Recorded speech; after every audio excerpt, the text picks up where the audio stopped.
গণশক্তির video অনুষ্ঠানে স্বাগত প্রত্যেক দর্শককে।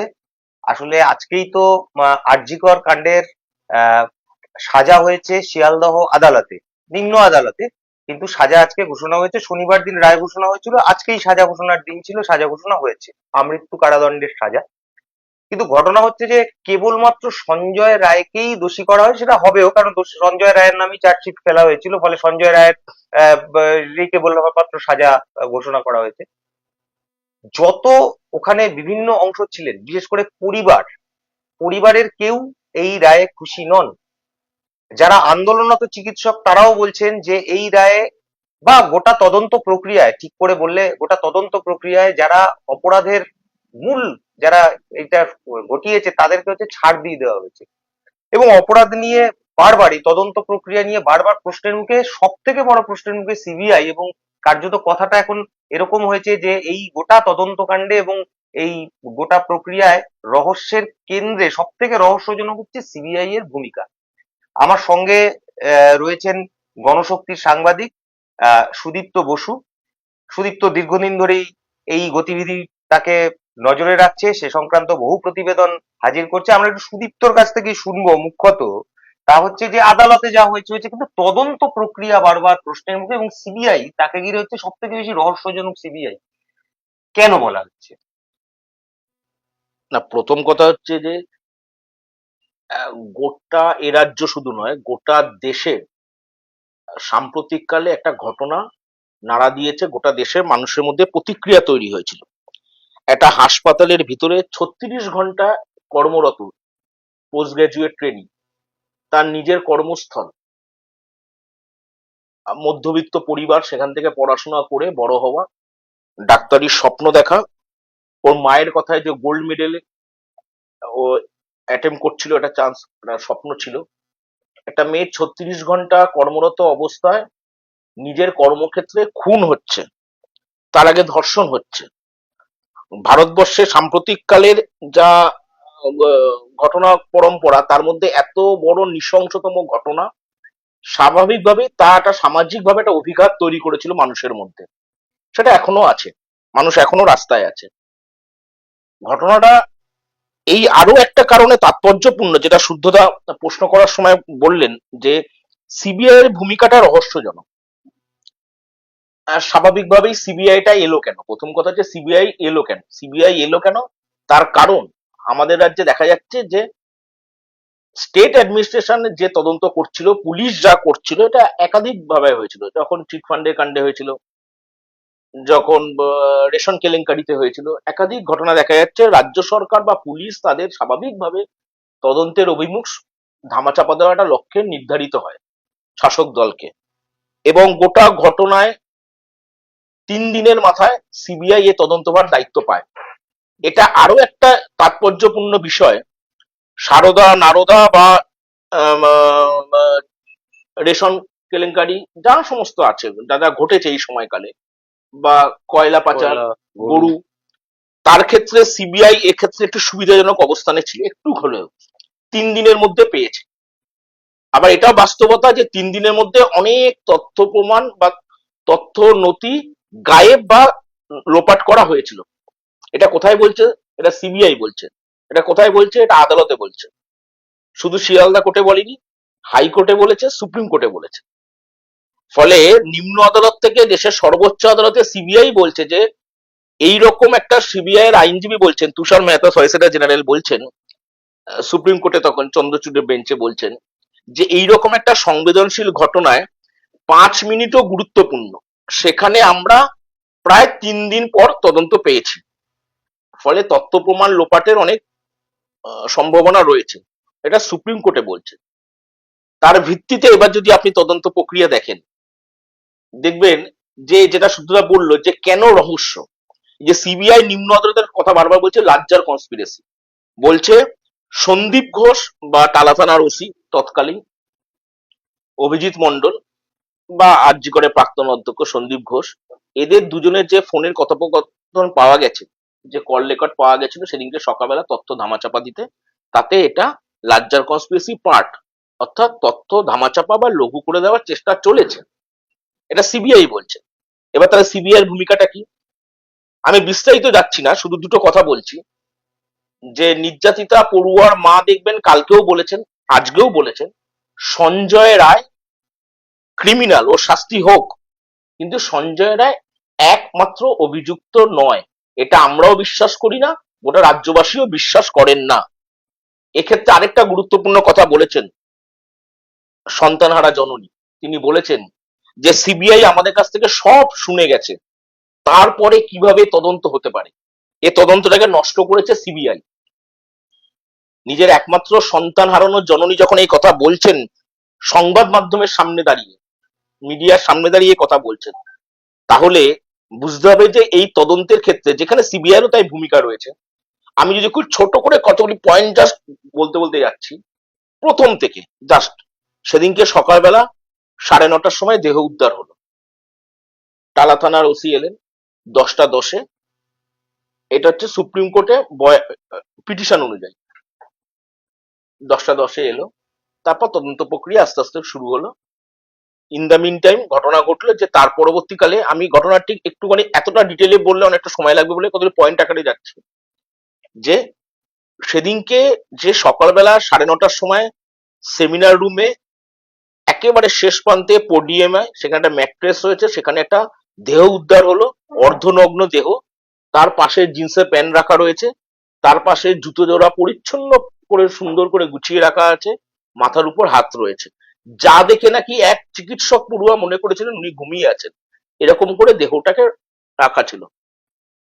সেই ঘটনা পুলিশ এসে উদ্ধার করলো, টালা থানার ওসি। টালা থানার ওসি যে কোনো ক্ষেত্রে, ক্রাইমের ক্ষেত্রে প্রথমে একটা জিডি করতে হয় পুলিশ। একটা অর্ধনগ্ন ক্ষতবিক্ষত রক্তাক্ত দেহ উদ্ধার করার পরে টালা থানার ওসি বা টালা থানা পুলিশ আধিকারিকরা প্রথম যে জিডিটা দায়ের করলো, সেটা বলা হলো যে আমরা একটা সংজ্ঞাহীন অবস্থায় একজনকে উদ্ধার করেছি। সংজ্ঞাহীন অবস্থায়, অচৈতন্য অবস্থায় রয়েছে। সেটা দেখে পুলিশ বুঝতে পারেনি যে ওটা ইতিমধ্যে সে মারা গেছে, তার অর্ধনগ্ন দেহ, কিন্তু স্বাভাবিকভাবে শুধু সংজ্ঞাহীন অবস্থায় উদ্ধার করেছে। এটা পুলিশের জিডি। তার পরবর্তীকালে বাবা মা এলো, তাকে দেখতে দেওয়া হলো না।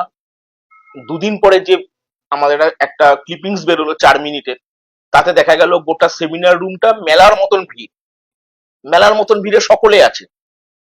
কলকাতা পুলিশ 3 দফায় সাংবাদিক বৈঠক করলো যে এইটা হচ্ছে স্বাভাবিক এটা মানুষের মধ্যে ছিল, তারা দেখতে গেছে সবটা মিলিয়ে, কিন্তু গোটা ঘটনাস্থলটাকে আমরা কর্ডন করে রেখেছি।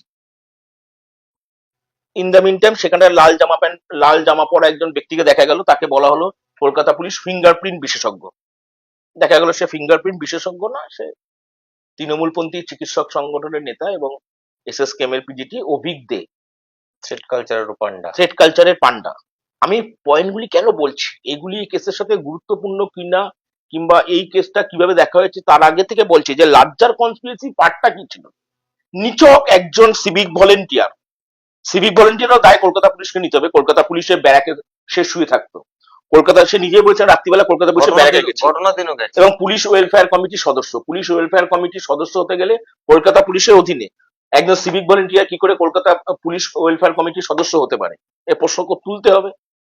কিন্তু একজন নিছক সিভিক ভলেন্টিয়ারকে রক্ষা করতে বা তাকে বাঁচাতে বা তাকে অভিযুক্ত করতে সরকার প্রশাসনের এই বিস্তর কালঘাম ছুটালো কেন? এত বিস্তর কাঠখড় পুরাতে হলো কেন? এই প্রশ্নগুলি স্বাভাবিকভাবেই নির্যাতিতার মায়ের রয়েছে, নির্যাতিতার বাবার রয়েছে, আমাদেরও রয়েছে, রাজ্যের সাধারণ মানুষ, পথে নামা মানুষ, বিচারের আকাঙ্ক্ষায় মিছিল করা মানুষ, তাদেরও আছে। আমি এখানে একটু আটকাচ্ছি। কাঠখড় কি পুড়িয়েছিল মানে প্রশাসন এবং পুলিশ, বিশেষ করে সিবিআই এর ক্ষেত্রে তো পরে আসছি। প্রশাসন পুলিশের 3 দিনের মধ্যে কি প্রচুর কাঠখড় পুড়িয়েছিল, আমরা সবাই দেখেছিলাম। এটা যদি একটু মনে করিয়ে দাও। প্রথম কথা, এখানে প্রথম থেকে গোটা ঘটনাটাকে একটা সন্দেহজনক ভূমিকা। পুলিশ পৌঁছালো 10টা 10-এ, টালা থানার ওসি তার বয়ান রয়েছে, নিম্ন আদালতে সিবিআই তো জানিয়েছে। পুলিশ পৌঁছালো, সেই বডিকে আমরা সাধারণভাবে যারা ক্রাইম ইনসিডেন্ট নিয়ে অত যারা ঘাটাঘাটি করি না, কিন্তু সাধারণভাবে একটা মানুষ কি মনে করে যে আপনার একটা ঘর রয়েছে, আপনার বাড়িতে কোনো শোয়ার ঘরে একটা ডেড বডি উদ্ধার হলো, তাহলে কি হবে? তাহলে ওই গোটা শোয়ার ঘরটাকে আপনি প্লেস অফ অকুরেন্স করবেন। পিও বলতে হয়, যে ওখান থেকেই আমার প্লেস অফ অকুরেন্স অর্থাৎ ওখানে পাওয়া গেল। এ প্রথম একটা ঘটনা দেখা গেল যেখানে 3 দিন ধরে লালবাজারে বসে সাংবাদিক বৈঠক করতে হলো কলকাতা পুলিশকে, যে পিওর মানে কি আর পিওর মানে কোনটা নয়। যে একটা গোটা ঘর, সেই ঘরটা প্রায় আমি এখন নির্দিষ্টভাবে একটা হিসেব দিয়েছিল ওরা কত ফুটের ঘর। সেইখানে দেখা গেছিল যে গোটা ঘরের যে পোডিয়াম রয়েছে, পোডিয়ামকে কেন্দ্র করে গোটা ঘরে 50 ফুট যদি ঘর হয়, পুলিশ বলল প্রেস কনফারেন্স করে যে আমরা ওই গোটা 40 ফুট কর্ডন করেছি, বাকিটা রেখেছি। তার মানে একটা শোয়ার ঘরে বডি উদ্ধার হলে শুধু কি খাটটাই প্লেস অফ অকুরেন্স হবে না, গোটা ঘরটায়, ঠিক যেখানে গোটা ঘরে ঢোকার মাত্র একটা মাত্র দরজা খোলা থাকে, বাকিগুলি বন্ধ থাকে। অর্থাৎ ওই একটা ঘরে যেখান থেকে এত মানুষ মেলার মতন ভিড় করলেন, তাহলে এমনিতেই ফুটপ্রিন্ট নষ্ট হবে, নষ্ট হবে। সেখানে ঢোকা গেল। হুম, হুম, হুম। সন্দেহজনক ভাবে আরো দেখা গেল যে গোটা ঘটনা ঘটলো সকাল 9:30টায়, দেহ উদ্ধার হলো, বাবা মার এফআইআর গ্রহণ করা হলো রাত 11টা 45-এ, যেটা সুপ্রিম কোর্টে বলেছিল এটা কি করে হতে পারে। মানে সন্ধে বিচারপতিরাও বলেছে। বিচারপতিও বলেছিল সন্ধে সন্ধে 7টা থেকে 8:30টার মধ্যে পোস্টমর্টম শেষ হলো, তারপরেও এফআইআর এ ওটা ইউডি কেস করা হলো। আনন্যাচারাল ডেথ, আনন্যাচারাল ডেথ পোস্টমর্টমের পরে কি করে আনন্যাচারাল ডেথ হতে পারে। কলকাতা পুলিশের ভূমিকার একাধিক অসঙ্গতি তখন থেকে তৈরি করা হলো। আরো রহস্যজনক, অন্তত আমার কাছে এটা একটা ওয়েব সিরিজের গল্পের মতন হতে পারে, যে একজন সিভিক ভলেন্টিয়ার তিনি হাসপাতালে এলেন, রাত্রিবেলা 4 তলায় ঢুকলেন, গোটা ঘটনাক্রম সিসিটিভির ফুটেজ অনুযায়ী 29 মিনিটের মধ্যে গোটা ঘটনাক্রম তিনি করলেন। তারপর তিনি বেরিয়ে গেলেন, বেরিয়ে গিয়ে তিনি সোজা আবার চলে গেলেন পুলিশ ব্যারাকে, সেখানে গিয়ে জামা কাপড় হাত মুখ ধুয়ে রাতে ঘুমোলেন। তারপর তিনি আবার পরের দিন ঘটনাস্থলে এলেন যে কি হচ্ছে দেখতে। তারপরে সেখান থেকে পুলিশ তাকে তুলে নিয়ে গেল লালবাজারে, তার পরের দিন তাকে ডিটেনশন করলো, তারপর সেখান থেকে তাকে প্রডিউস করলো কোর্টে। ফলে গোটা ঘটনাটা একজন অপরাধী সে আবার নিজে এলো, এসে দেখতে গেল যে গোটা ঘটনাটা কি হচ্ছে, সেই অবস্থায় পুলিশ তাকে পেয়ে গেল। ফলে আমাদের প্রথম থেকেই গোটা ঘটনায় একটা সন্দেহ পুলিশ নিজে তৈরি করেছিল, যে কারণে আরো এটা বাড়তে শুরু করলো। যে ধরুন স্টেট অ্যাডমিনিস্ট্রেশন, মুখ্যমন্ত্রী আজকে বলেছেন যে আমি চেয়েছিলাম, খুশি না, আমি খুশি নয়, শান্তি পাইনি। উনি শান্তি শান্তি পান, পেতাম, শান্তি পেলে ফাঁসি হলে শান্তি পেতাম। উনি ফাঁসি হলে শান্তি পেতেন, কিন্তু উনি প্রথমেই যেটা আহ, সন্দীপ ঘোষকে শান্তিটা পেতে দিয়েছিলেন, সেটা হচ্ছে সন্দীপ ঘোষকে উনি ওখান থেকে ট্রান্সফার করলেন, বা বললেন যে আমি উনি পদত্যাগ করলেন, আমি ওনাকে সরিয়ে দিলাম। রাজ্যের একটা বড় মেডিকেল কলেজ হাসপাতাল, সেখান থেকে উনি ট্রান্সফার করে আরো কাছাকাছি কলকাতার প্রাণকেন্দ্রে নিয়ে আসা হলো, ন্যাশনাল মেডিকেল কলেজে থেকে ট্রান্সফার করা হলো। এবং আমার কাছে তথ্য রয়েছে, এবং এটা সরকারি বিজ্ঞপ্তিতে, যে মুখ্যমন্ত্রী যেদিন করেছিলেন ওটা সোমবার ছিল, শুক্রবার গোটা ঘটনা, সোমবার দিন সকালবেলা, তার পরের দিন মানে শুক্রবার ঘটনা ঘটলো, সোমবার দিন সন্দীপ ঘোষ পদত্যাগ করলেন, মানে বললেন আমি করছি। তারপর মুখ্যমন্ত্রী করলেন, সন্ধ্যেবেলায় জয়েন করতে পারিনি, এখানে ছাত্ররা বিক্ষোভ করেছে। কিন্তু দেখা যাচ্ছে সরকারি বিজ্ঞপ্তি অনুযায়ী মুখ্যমন্ত্রী সোমবার ঘোষণার আগেই, অর্থাৎ ঘটনার দুদিনের মধ্যে, রবিবারেই সে বিজ্ঞপ্তি মেমো মানে বিজ্ঞপ্তি এটা করা হয়েছিল, সেটাকে সে নির্দেশিকার মেমো নম্বর সেই রয়েছে, যে মেমো নম্বরে দেখা যাচ্ছে যে 11 তারিখে হাসপাতালের তৎকালীন সুপার সঞ্জয় বরিষ্ঠকে যখন মানে অপসারণ করা হলো, সেটা হচ্ছে রবিবার হলো। আর স্বাস্থ্য দপ্তরের নির্দেশিকা দেখা যাচ্ছে 12 তারিখে সোমবার বিজ্ঞপ্তি দেওয়া হয়েছে যে বুলবুল ব্যানার্জি নতুন যাকে সুপার করা হলো তাকে দায়িত্ব দেওয়া হলো। সেই মেমো নাম্বার, পরপর দুটো মেমো নাম্বারের মধ্যে দেখা যাচ্ছে যে মেমোতে সন্দীপ ঘোষকে বদলি করা হচ্ছে ন্যাশনাল মেডিকেল কলেজে, সেই তারিখটা আগের তারিখ, আচ্ছা, একদিন আগের। পরে সেটা মেমো নম্বরটা, তারিখটা তারপরে প্লেস করা হয়েছে। এটা একটা জালিয়াতি। অর্থাৎ পুরো চিত্রনাট্য সাজানো ছিল, পরের নির্দেশটা আগে হয়েছে, তাকে সাজানো ছিল, সেই অবস্থায় বদলি করা হয়েছে। আমি সেটার মধ্যে এতটা ডিটেলে ঢুকছিও না, কিন্তু গোটা পুলিশের ভূমিকা নিয়ে প্রথম থেকে যে প্রশ্ন ওঠে, এবং মুখ্যমন্ত্রী সেই প্রশ্নকে আরো বৈধতা দেওয়া শুরু করলেন। হাসপাতালের অধ্যক্ষের পাশে দাঁড়ানো, যে অধ্যক্ষ থ্রেড কালচারে পান্ডা, এই নির্যাতিতা, তার বাবা মা যে বয়ান দিয়েছে সিবিআই, যে নিজের গবেষণাপত্র, তার জন্য 15 লক্ষ টাকা চাওয়া, অধ্যক্ষের কাছে যাওয়া, তাকে হুমকির মধ্যে পড়া, তাকে উচ্চ শীর্ষ মহলে জানানো, অভিযোগ করেছিল যে আমি অভিযোগ করব বলে হুঁশিয়ারি দিয়েছিল। তার পরবর্তীকালে এই গোটা ঘটনা যুক্ত আছে কিনা এটা সিবিআই দেখার কথা। সেটা সিবিআই কেন দেখতে পারলো না বা সিবিআই দেখতে চাইলো না সেটা প্রশ্ন। কিন্তু আমার নির্দিষ্ট দুটো শুধু প্রশ্ন, যে যারা বোঝেন, যারা দেখছেন এটা, যে সিবিআই সেন্ট্রাল একটা দেশের অন্যতম কেন্দ্রীয় গোয়েন্দা সংস্থা। আচ্ছা, এটা এটা ক্লাস 4 এর বাচ্চা বুঝবে যে সিবিআই যে কোনো তদন্তে সিবিআই এর কাছে সব থেকে প্রাধান্য পায় কেন্দ্রীয় প্রতিষ্ঠানের রিপোর্ট। সিবিআই চার্জশিট দিল 7ই অক্টোবর, আর সিএফএসএল অর্থাৎ central forensic science laboratory, CBI নিজেই তাদের আমন্ত্রণ জানিয়েছিল যে আপনারা এসে একটুখানি। সিএফএসএল 14ই আগস্ট, যে রাতে গোটা শহর গোটা দেশের মানুষ রাস্তায়, রাত দখল, সেই দিন 14ই আগস্ট সিএফএসএল এর টিম আরজিকরে এলো, গোটা আরজিকর ঘুরলো, তারা একটা রিপোর্ট তৈরি করলো। সেই রিপোর্টটা তারপরে তাকে 12ই সেপ্টেম্বর সেই রিপোর্টটা দিয়ে দেওয়া হলো সিবিআই। সিবিআই চার্জশিট দিচ্ছে 7ই অক্টোবর, মাঝে প্রায় 25 দিন সময় পেয়েছে, 3 সপ্তাহের বেশি। হুম। সিএফএসএল এর গোটা রিপোর্টটাকে ধামাচাপা দিয়ে সিবিআই চার্জশিট দিয়েছে। অতীতে সাম্প্রতিক ইতিহাসে একটা এরকম ঘটনার নজির নেই, আরজিকর এখানেই ব্যতিক্রম। এখানেই একটা বড় প্রশ্ন, সেটা হচ্ছে যে সিবিআই এর পক্ষে আইনজীবী সুপ্রিম কোর্টে কথাটা বলেছিলেন যে crime scene has been altered, যখন হচ্ছে যে তখন মুখ বন্ধ খামে আমরা দেখতাম যে মুখ বন্ধ খামে রিপোর্ট জমা পড়ছে, কিন্তু শুনানির সময় মূল কথাগুলো বলা হতো।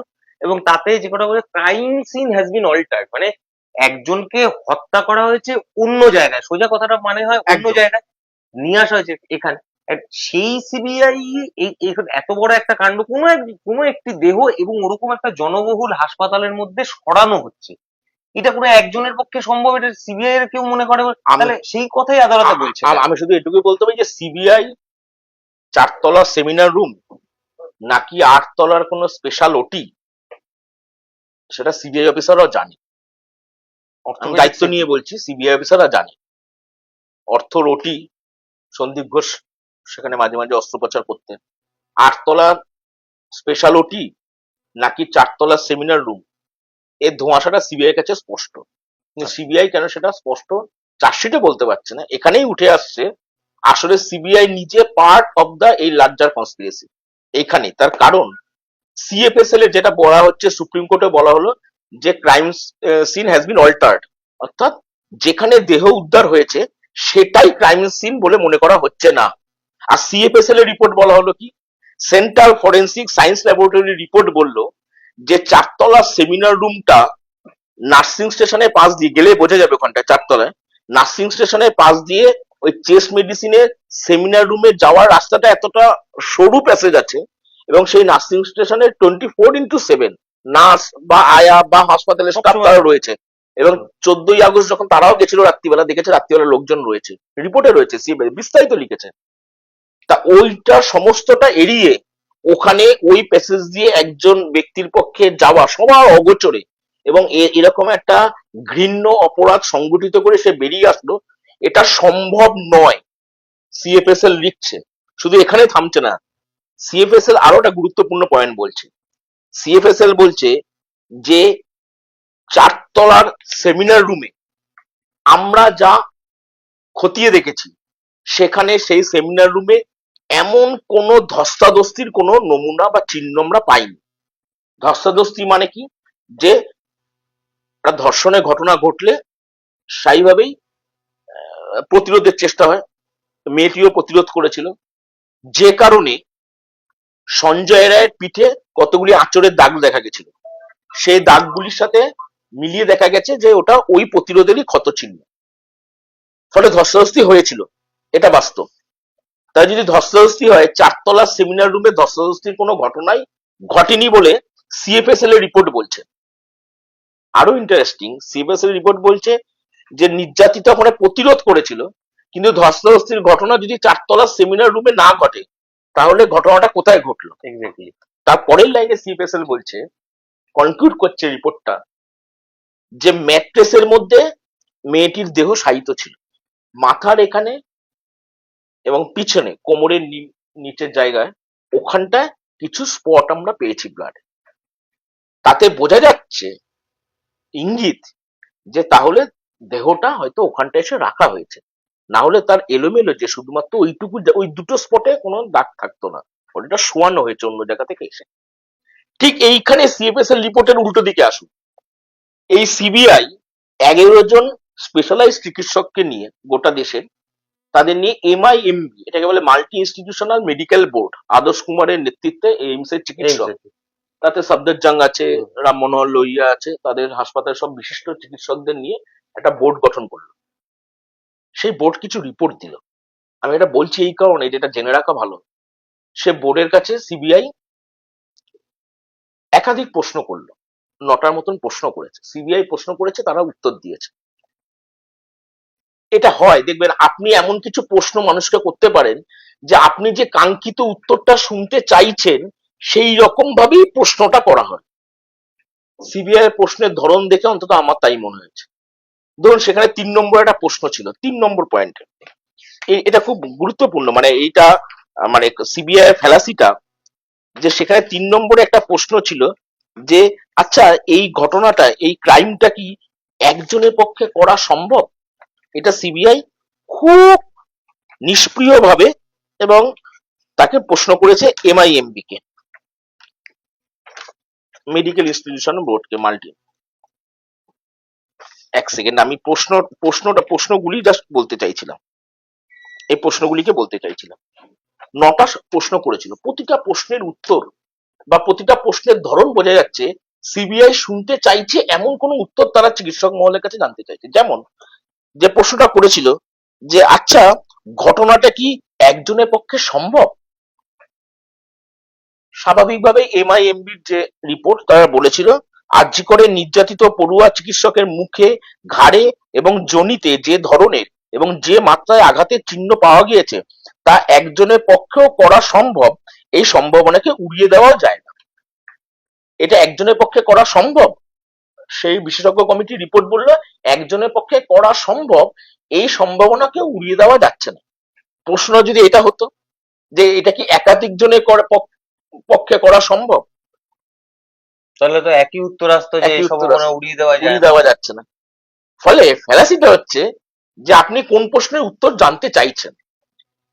মমতা ব্যানার্জি চাইছে কোনটা, সিবিআই চাইছে কোনটা, কাঙ্ক্ষিত উত্তর, সে কাঙ্ক্ষিত উত্তরই এই গোটা পর্যায়ক্রমে আসছে। যেমন এই এমআইএমবি 9টা কোশ্চেনে, এই 9টা প্রশ্নেরই উত্তরে 4 নম্বর, 5 নম্বর, 6 নম্বরে উত্তর দিয়েছে যে প্রবল ধস্তাধস্তি হয়েছিল এই পড়ুয়া চিকিৎসক বাঁচার মরিয়া চেষ্টায় মারা, মানে তার যখন আপুর আক্রমণ হচ্ছে তখন সে বাঁচার মরিয়া চেষ্টায় প্রতিরোধ করেছিল, মারাত্মকভাবে প্রতিরোধ করেছিল শেষ খড়কুটো আশ্রয় বাঁচার জন্য। ফলে ধস্তাধস্তির চিহ্ন রয়েছে, ক্ষত চিহ্ন রয়েছে, এমআইএমবি বলছে। এই এমআইএমবি রিপোর্টটা দিল 21শে সেপ্টেম্বর, অর্থাৎ সেপ্টেম্বর মাসের 21-এর মধ্যে এমআইএমবি রিপোর্ট সিবিআই হাতে সিআইপিএসএল এর রিপোর্ট হাতে। ধস্তাধস্তি হয়েছে কিন্তু 4 তলায় ধস্তাধস্তি হয়নি, এটা মুদ্রা কথা। এত কঠিন জটিল করে না করে, ধস্তাধস্তি ঘটনা ঘটেছে, ধর্ষণের ঘটনা, কিন্তু 4 তলায় কোনো প্রমাণ পাওয়া যায়নি যেখানে ধস্তাধস্তি হয়েছে। তাহলে কোথায় হলো? প্লেস অফ অকুরেন্সটা কি, অকুস্থলটা কোথায়? একটা এত বড় ঘটনা, গোটা দেশের মানুষ তাকিয়ে আছে, গোটা রাজ্যের মানুষ তাকিয়ে আছে, হাজারো মিডিয়া, সিবিআই সে প্রশ্নের উত্তর দেয়নি। সে প্রশ্নের উত্তর সিবিআইও দিল না। আচ্ছা আদালতে এই প্রশ্নের মীমাংসা না করে কি করে এগোতে পারছে? অকুস্থলটা কোথায়? 4 তলাতেই কি হয়েছে? তাহলে কি সিএফএসএল রিপোর্ট ভুল ছিল? সিবিআই কিছুটা বলুক। অকুস্থল কোথায় সেটা না জানার পরবর্তীতে কিভাবে এতটা এগোতে পারে? অকুস্থলটা কোথায়, কজন, এটা বলতে পারিনি সিবিআই। এবং প্রথম আমরা দেখলাম যে সেন্ট্রাল অর্গানাইজেশনের রিপোর্টকে সিবিআই খারিজ করছে। আমার আর শুধু জাস্ট আমি সংক্ষেপে আর 2-3টে শুধু কথা বলতে, আমার কতগুলি প্রশ্ন রয়ে গেল এখন। যেমন প্রশ্ন রয়ে গেল, সিবিআই বলল যে গোটা ঘটনাক্রমে সেদিনকে বাবা মা তারা বারে বারে বলেছিল যে দ্বিতীয়বার ময়নাতদন্ত হবে। কেন ময়নাতদন্ত দ্বিতীয়বার পুলিশ করলো না? কেন তড়িঘড়ি পানিয়াটি শ্মশানে তৃণমূল নেতা সই করে তা বাবা মার কাছ থেকে কার্যত গায়ের জোরে বা হুমকি দিয়ে জোর করে সে দেহ নিয়ে গেল শ্মশানে, লাইট অফ করে দেওয়া হলো শ্মশানে, বাকি যে দেহগুলি ছিল সেই দেহগুলিকে সৎকার প্রক্রিয়া বন্ধ করে দেওয়া হলো, তড়িঘড়ি গোটা শ্মশান পুলিশ তৃণমূল কর্মী বিধায়কের উপস্থিতিতে, বিধায়ক পুত্রের উপস্থিতিতে তারা তড়িঘড়ি করতে গেল কেন? এ প্রশ্নের উত্তর তো দিতে হবে, পুলিশকে দিতে হবে। এ প্রশ্নের উত্তর দিতে হবে পুলিশ প্রশাসনকে, টালা থানার ওসিকে, বিধায়ককে। সিবিআই বললো এটা গুরুতর তথ্য প্রমাণ লোপাটের অংশ। বাবা মা বললো আমরা ময়নাতদন্ত চেয়েছিলাম, কিন্তু ময়নাতদন্ত করা হয়নি। বললো এটাও গুরুতর তথ্য প্রমাণ লোপাটের অংশ। এই গুরুতর তথ্য প্রমাণ লোপাটের অংশ আদালতে বলছে। গুরুতর তথ্য প্রমাণ লোপাটের অংশ রিমান্ড পিটিশনে, সাংবাদিকরা যে রিমান্ড পিটিশন পায় হাতে, সেই রিমান্ড পিটিশনে গুরুতর তথ্য প্রমাণের প্রতিটা নোট রয়েছে। চার্জশিটে তার প্রতিফলন কোথায়? চার্জশিটে দেওয়া হয়নি। চার্জশিটে যেটা বলতে পারছে না সেটা আদালতে বলছে। আদালতে রিমান্ড পিটিশনে যেটা সিবিআই লিখছে হাতে করে, সেটা চার্জশিটে প্রতিফলন হচ্ছে না। চার্জশিটে যা প্রতিফলন হচ্ছে এটা বিনীত গোয়েলের প্রেস কনফারেন্সের প্রতিফলন চার্জশিটে আসছে। কিন্তু চার্জশিটে সিবিআই নিজের যে অবস্থা, নিজের যে কথা তারা লিখিত দিয়েছে পিটিশনে, তার নেই। আমার কাছে রিমান্ড পিটিশন গুলি আছে, পড়লে বোঝা যাবে কি কি রিমান্ড পিটিশন গুলি আছে। আমাকে স্পষ্টভাবে কতগুলি উত্তর বলতে হবে যে সেদিনকে সকালবেলা অভিক দিয়ে কি করে সেখানে এলো। সেদিনকে সকালবেলা বর্ধমান বর্ধমান ইয়ে থেকে বিরূপাক্ষ বিশ্বাস বর্ধমান মেডিকেল কলেজে প্যাথোলজি বিভাগে সিনিয়র রেসিডেন্ট কিভাবে এলো? আচ্ছা, সেদিনকে সকালবেলা সৌরভ পাল আরজি করে মেডিকেল কলেজেরই রেডিওথেরাপি বিভাগের সিনিয়র রেসিডেন্ট, তৃণমূলের ছাত্র পরিষদের রাজ্য কমিটির সদস্য, কেন ছিল? আচ্ছা, আশিস পান্ডে যাকে দুর্নীতি মামলায় গ্রেপ্তার করলো, সে তৃণমূলের ছাত্র পরিষদের ইউনিট সভাপতি, সে কেন ছিল? এবং তারপর সে তার একজন ঘনিষ্ঠতম বন্ধু, তার জন্য সেদিনকে সকালবেলায় সল্টলেকে একটা গেস্ট হাউস কেন বুক করেছিল? এবং সে তৃণমূলের ছাত্র পরিষদের ইউনিট সভাপতি হাসপাতালে, সেই হাসপাতালে তার একটা সহপাঠী বা পড়ুয়ার দেহ উদ্ধার হয়েছে। অথচ সেই আশিস পান্ডে সেদিনকে সকালবেলায় সকাল 10টার সময় সল্টলেকে একটা গেস্ট হাউস বুক করলো তারই একজন ঘনিষ্ঠের জন্য, এবং তারপর সেখানে সে চলে গেল কেন? এটা কোনো বানানো কথা নয়, কোনো গল্প কথা তো নয়। তার কারণ সেই গেস্ট হাউসের মালিককেও সিবিআই জেরা করেছে। কেন চলে গেছিল? তার সঙ্গে কাকে ওখানে নিয়ে গেছিল? এই প্রশ্নের উত্তরগুলি কে দেবে? সিবিআই তো জেরা করছে, তার জেরা পরবর্তী উত্তরগুলি কে দেবে? ধরুন তাপস চক্রবর্তীকে, মালদা মেডিকেল কলেজের চিকিৎসক, সে হঠাৎ করে সেদিনকে সকালবেলা মালদা থেকে সকাল 10টা 10:30টার মধ্যে তারা পৌঁছলে কি করে হাসপাতালে? ধরুন ডক্টর দেবাশিস সোম আরজি করে ফরেন্সিক সিনিয়র রেসিডেন্ট ফরেন্সিকের, একাধিকবার তাকে জেরা হয়েছে, তার বাড়িতেও তল্লাশি হয়েছে, দুর্নীতি মামলাতেও তাকে হয়েছে। আচ্ছা, ধরুন সুশান্ত রায়কে, মেডিকেল কাউন্সিলের ভাইস চেয়ারম্যান, তিনি কি করে চলে এলেন সকালবেলা? আমাদের কাছে প্রশ্ন হচ্ছে বর্ধমান থেকে, এসএসকেএম থেকে, মালদা থেকে সকলে কিভাবে 9 তারিখ সকালবেলায় সবাই 4 তলায় আরজি করে চেস্ট রুমে, সেমিনার রুমে চলে গেল চেস্ট মেডিসিন? কেন? 4 তলা সেমিনার রুমে কি ছিল যা আগে থেকে সকলে চলে এলো? বা তারা কি কলকাতা কোনো জায়গায় অপেক্ষা করছিল? হঠাৎ করে এলো কেন সকালবেলা? কতগুলি প্রশ্ন তো উত্তর দিতে হবে। ধরুন আমি এই প্রশ্নগুলি উত্তর পুলিশ প্রশাসন দেয়নি, তাহলে কে দেবে? সিবিআই। সিবিআই তথ্য প্রমাণ বা তদন্ত প্রমাণ লোপাটে ন্যাক্কারতম ভূমিকা সিবিআই পালন করলো। সিবিআই কোর্টে গেল 14ই সেপ্টেম্বর এই ধর্ষণ এবং খুনের মামলায় সন্দীপ ঘোষ এবং অভিজিৎ চৌধুরীকে অভিজিৎ মন্ডলকে অ্যারেস্ট করা হলো। সিবিআই পরদিন আদালতে বলল অভিজিৎ মন্ডলকে ধর্ষণ ও খুনের ঘটনায় সরাসরি আমরা গ্রেপ্তার করিনি, তথ্য প্রমাণ লোপাটে গ্রেপ্তার করেছি, সন্দীপ ঘোষকে গ্রেপ্তার করেছে এই কারণ। তারপর 90 দিন পেরিয়ে গেল, চার্জশিট পর্যন্ত দিতে পারলো না। নির্বিকার ভাবে সিবি তদন্তকারী আধিকারিক তিনি আদালতে হাজির হয়ে বললেন আমরা চার্জশিট দিতে পারলাম না। 90 দিন পর স্বাভাবিকভাবেই জামিন পেল। তাহলে এইরকম একটা ঘটনায় সিবিআই, আবার এই সিবিআই নিম্ন আদালতে বলেছে যে সঞ্জয় রায়ের বিরুদ্ধে বায়োলজিক্যাল এভিডেন্স পেয়েছে, আমরা সঞ্জয় রায় ক্রিমিনাল, সঞ্জয় রায় শাস্তি হোক, এটা নিয়ে কোনো প্রশ্ন নেই। প্রশ্ন হচ্ছে সঞ্জয় রায়ের পিছনে কে? একজন সিভিক ভলেন্টিয়ারের জন্য গোটা অ্যাডমিনিস্ট্রেশন এত গলা পর্যন্ত জলে নামবে না। এটা কিন্তু আচমকা ঘটনা, এটা সংগঠিত আচমকা ঘটনা নাকি সংগঠিত, নাকি গোটা দুর্নীতিতন্ত্র, যেটা গোটা মেডিকেল কলেজ হাসপাতালগুলিতে কিট পাচার থেকে শুরু করে হাসপাতালের সরঞ্জাম থেকে শুরু করে এমনকি মৃতদেহ স্যালাইনের ঘটনা যা হয়েছে, ঠিক অবিকল ভাবে তাই হলো। স্যালাইন কাণ্ডে যা হলো, ইসলামপুরের যে সংস্থাটা রয়েছে পশ্চিমবঙ্গ ফার্মাসিউটিক্যালস, সেটা আসলে একটা ফারিস্তা বাণিজ্য লিমিটেডের একটা কোম্পানি, তার অফিস, সেই ফারিস্তা বাণিজ্য লিমিটেড কারা? এই কেঁচো খুঁড়তে কে উঠে বেরোবে? তাদের স্যালাইন কিভাবে, এবং এখানেও একই ঘটনা ঘটলো। রাজ্য প্রশাসন বলে দিল আমরা স্যালাইন কাণ্ডের সময় ঘটনা ঘটার পর বললো নবান্নে বসে বলা হলো যে আমরা নির্দেশ দিয়ে দিয়েছিলাম 7 তারিখেই, 7ই জানুয়ারি, যে এটা কেউ ব্যবহার করবেন না। তার 10 ঘন্টার মধ্যে পূর্ব মেদিনীপুরের এক্স্যাক্টলি। স্বাস্থ্য অধিকর্তা তিনি যে বললেন যে আমাদের কাছে নির্দেশ এসেছিল যে এইটা উৎপাদন বন্ধ হয়েছে, এই স্যালাইন যে হাসপাতালে ব্যবহার করা যাবে না এরকম কোনো নির্দেশ দেয়নি। এখন বলি করা হচ্ছে ডাক্তারদের, যেহেতু ডাক্তাররা পথে আছে, জুনিয়র ডাক্তাররা। ফলে গোটা অ্যাডমিনিস্ট্রেশনের এই ভিন্ডিকটিভ অ্যাটিটিউড, এটা কি শুধুমাত্র সঞ্জয় রায়কে আড়াল করতে, নাকি গোটা একটা দুর্নীতিতন্ত্রকে আড়াল করতে?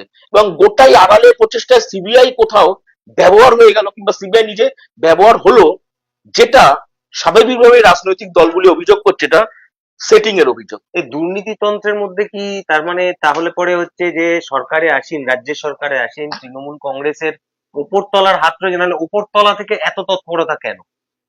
এইটা কি একটা বড় ব্যাপার হয়ে যাচ্ছে না এই দুর্নীতিতন্ত্রের মধ্যে, যেটা স্যালাইন নিয়েও এই কথাটা এসছে, বিভিন্ন সময় আসছে, এটা কি একটা গুরুত্বপূর্ণ বিষয় হয়ে যাচ্ছে না? একেবারে, তার কারণ হচ্ছে যে এইটার ক্ষেত্রেই এটা বলা হয়, আমরা একটা বলেছিলাম, লিখেছিলাম, যেখানে মেঘনাথ আড়াল থেকে কাজ করতে দেখা যায় না, এখানেও আছে স্বাস্থ্যক্ষেত্রে। মুখ্যমন্ত্রী ঘনিষ্ঠ তিনি, গোটা উত্তরবঙ্গ লবি কিভাবে চলে, গোটা উত্তরবঙ্গের লবির কিভাবে গোটা হাসপাতালগুলিতে, Bardhaman medical college, SSKM, NRS, diamond Harbour, তারা নিজস্ব রিপোর্ট করেছিল, নিজস্ব রিপোর্ট তৈরি করেছে, তাদের মধ্যে ইন্টারনাল এনকোয়ারি হয়েছে, সেই রিপোর্ট সাংবাদিকদের কাছে আছে। সরকার সেটা কি বলছে জানি না, সেই রিপোর্টে ভয়াবহতম চিত্র এসেছে যে থ্রেড কালচারের শিকড়টা কোথায়। এ তো শুধুমাত্র একটা আর্জি করে ঘটনা নয়, এই পরীক্ষায় অকৃতকার্যদের পাশ করিয়ে দেওয়ার চক্রান্ত। এ কাদের সোসাইটিকে বানাচ্ছে ডাক্তারদের নাম করে? এটা সোসাইটি, এটা রোগ। এই দুর্নীতিটা শুধুমাত্র কতগুলি, ধরুন, কয়লা বালি পাচার, গরু পাচারের তদন্তে কি হয়, সমাজের মধ্যে অভিঘাত কোথায়? গরু পাচার হচ্ছে, কয়লা পাচার হচ্ছে, টাকা পয়সা কামাচ্ছে, তৃণমূলের নেতারা ফুলে ফেপে বড় হচ্ছে। এইটা সামাজিক একটা ক্রাইম। ছিনিমিনি খেলা হচ্ছে গোটা স্বাস্থ্য ব্যবস্থা নিয়ে। সেই রিপোর্টগুলির, ডায়মন্ড হারবারের হাসপাতালের রিপোর্ট, এনআরএস এর রিপোর্ট, পিজির রিপোর্ট, সব রয়েছে রিপোর্টগুলি। তারা কি কি ফ্যাক্ট ফাইন্ডিং এ পেয়েছে, ভয়াবহ। আমি যে কারণে বলছি যে এটা একটা প্রাতিষ্ঠানিক খুন, এটা ইনস্টিটিউশনাল কিলিং, এটা প্রাতিষ্ঠানিক খুন গোটা ব্যবস্থার বিরুদ্ধে, আড়াল করতে, গোটা ব্যবস্থার এই দুর্নীতিতন্ত্রটাকে আড়াল করতে। এবং তাতে যা যা বোঝাপড়া করতে হয়, সিবিআই ওই খাঁচায় বন্দি তোতা পাখি, তারপর এ তো তোতা পাখিরও অধম হয়েছে। কিন্তু আমার কতগুলি প্রশ্ন এখনো সিবিআই এর কাছে, সিবিআই যে তদন্তে রাখলো না, সেটা হচ্ছে যে সেদিনকে যেটা গুরুত্বপূর্ণ ভাবে আমার নিজের কতগুলি প্রশ্ন, সেটা হচ্ছে যে গোটা ঘটনায় সেদিনকে সিসিটিভি ফুটেজ। আরো মজার কথা, হাসপাতালে সুপ্রিম কোর্ট বলল যে আপনারা কি, রাজ্যকে বলেছিল আপনারা কি সব সিসিটিভি ফুটেজ গুলি দিয়েছেন সিবিআই কে? সিবিআই সলিসিটর জেনারেল বলল আমাদের দিয়েছে, কিন্তু 27 মিনিটের মাত্র ফুটেজ দিয়েছে। 27 মিনিটের কেন, এত ঘন্টার ফুটেজ? 27 মিনিটের ফুটেজ দিয়েছে, তাও 4টে ভাগে, অর্থাৎ ক্লিপিংস গুলি জুড়ে জুড়ে দিয়েছে। কমপ্লিট ফুটেজ একসঙ্গে না, একসাথে নয়, একসঙ্গে না। বিকৃত ফুটেজ জমা দিয়েছিল। আচ্ছা, সেই ফুটেজের পরবর্তীকালে যে ফুটেজ হাতে এলো সিবিআই, তাতে দেখা গেল 4তলা সেমিনার রুমে সেদিন রাত 11টার পর থেকে ভোর 4টে পর্যন্ত 68 জনকে দেখা গেছে। 68, এই 68 জনকে দেখা গেছে। আচ্ছা, যদি 68 জনকে দেখা যায়, তাহলে এই 68 জনকে কি জেরা করা হলো, ঠিক, বা তাদের কি ঠিক। স্যাম্পেল সংগ্রহ করা হলো, ডিএনএ টেস্ট করা হলো? কোনো না কোনো ভাবেই 68 জনকে প্লেস অফ ইয়েতে দেখা গেছে তো, ক্রাইমে, তাদের কোনো কিছু করা হলো না। কিংবা সিবিআই এর এখন গত প্রায় 52 দিন হয়ে গেছে এই গোটা আরজি করে ধর্ষণ এবং খুনের মামলায় একজনকেও জেরা করেনি, একজনকেও কোনো তল্লাশি বা সমন পাঠানোর ঘটনা ঘটেনি। এবং আরো তাৎপর্যপূর্ণভাবে দেখবেন, নির্যাতিতার মা বলছেন, বারে বারে আদালতে দাঁড়িয়ে বলেছেন, আমাদের সাংবাদিকদের সামনেই বললেন, যে সিবিআই যে তালিকা দিয়েছিল 54 জনের সাক্ষ্য গ্রহণ করা হবে, বাবারও ছিল। সিবিআই এর কাছে বারে বারে নির্যাতিতার মা বলেছেন আমি সাক্ষ্য দিতে চাই। সিবিআই নির্যাতিতার মায়ের সাক্ষ্য নিল না কেন? খুবই গুরুত্বপূর্ণ ব্যাপার, গুরুতর ব্যাপার বটে। সাক্ষ্য নিল না কেন? আচ্ছা, বাবা মায়ের অভিযোগ ছিল যখন নিম্ন আদালতে বিচার পর্ব চলছে তো সাক্ষ্য গ্রহণ চলছে, সে সময় তারা নিজেরা হাজির থাকবে, শুনবে, আদালতে কোনো নিষেধাজ্ঞা ছিল না। সিবিআই কেন তাদের বলল যে আপনারা তো শুনতে পারবেন না, নিজের মেয়ের উপর অত্যাচারের ঘটনা তারা বিবরণ শুনতে হবে? বলো না আমরা শুনতে রাজি আছি, আমরা তো শুনতে চাই, এই ন্যায় বিচারের লড়াই আমরা রয়েছি সামনে, আমরা শুনবো। বলো না আপনাদের থাকতে হবে না। ফলে গোটা সাক্ষ্য গ্রহণ পর্বে বাবা মা হাজির থাকতে পারেনি এবং মায়ের সাক্ষ্য গ্রহণ করা হলো না। এই ব্যাখ্যাগুলি তো দিতে হবে, এই ব্যাখ্যাগুলি সিবিআই কে দিতে হবে। এই কতগুলি প্রশ্ন